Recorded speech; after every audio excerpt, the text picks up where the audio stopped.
नमस्कार, आप देख रहे हैं एमपी न्यूज। मैं हूं निधि और एक बार फिर स्वागत आपका एमपी न्यूज के खास कार्यक्रम न्यूज रूम में, जहां कुछ ताज़ा तरीन अपडेट्स लेकर हम हाजिर हैं। तो चलिए शुरुआत करते हैं और बताते हैं आपको कुछ खास खबरें।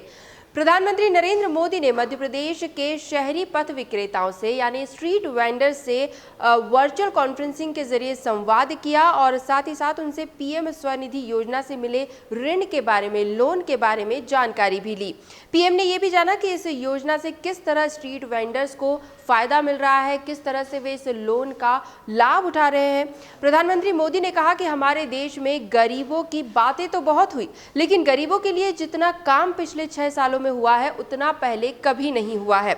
हर वो क्षेत्र जहां गरीब, पीड़ित, शोषित या वंचित था, वहां सरकार की योजनाएं उसका संबल बनकर आई है।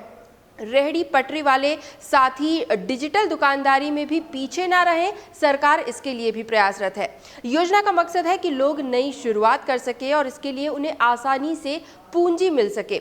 ऐसा पहली बार हुआ है कि रेहड़ी पटरी वालों के लाखों लोगों के नेटवर्क को सही मायने में सिस्टम से जोड़ा गया है और उन्हें भी अब पहचान मिल रही है, वे खुद की एक पहचान बना पा रहे हैं।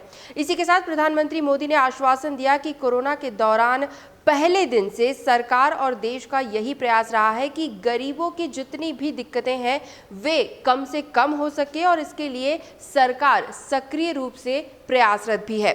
कुल मिलाकर प्रधानमंत्री मोदी ने स्ट्रीट वेंडर से ऑनलाइन बातचीत की और उनके अनुभव भी जाने, साथ ही साथ उन्हें कुछ सलाह मशवरे भी दिए और इसके अलावा योजना के लाभार्थियों को ऋण का सदुपयोग करने के लिए भी प्रोत्साहित किया।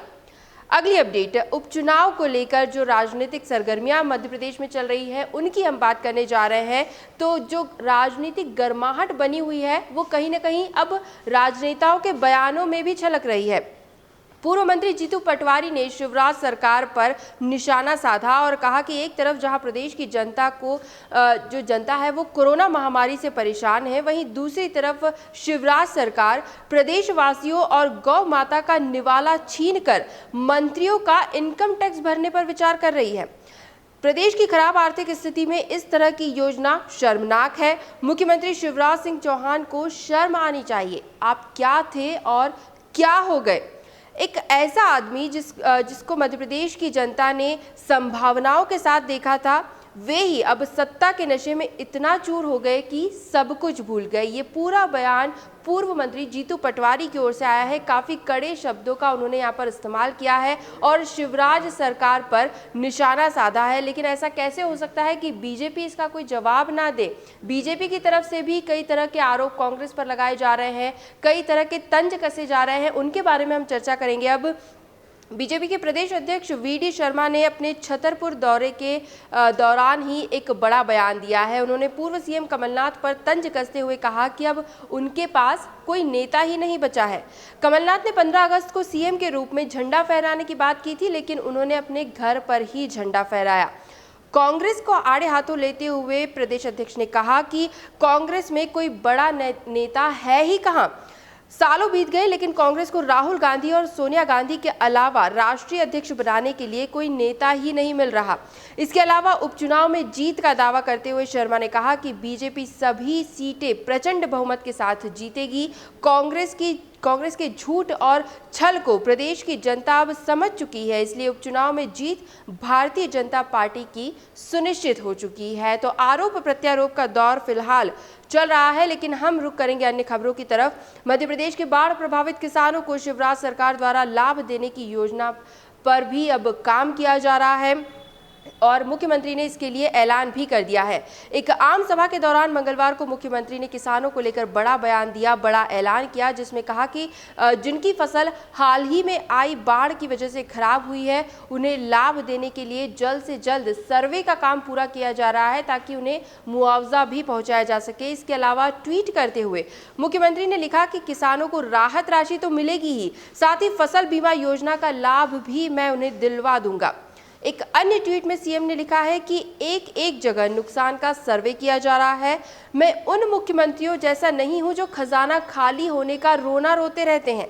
ये बीजेपी की सरकार है, मतलब जनता की सरकार है। तो इस तरह से किसानों को आश्वासन दे रहे हैं मुख्यमंत्री शिवराज सिंह चौहान। लेकिन देख सकते हैं हम कि उपचुनाव के मौसम में किस तरह से भाजपा खुद को किसान हितैषी साबित करने में जुटी हुई है।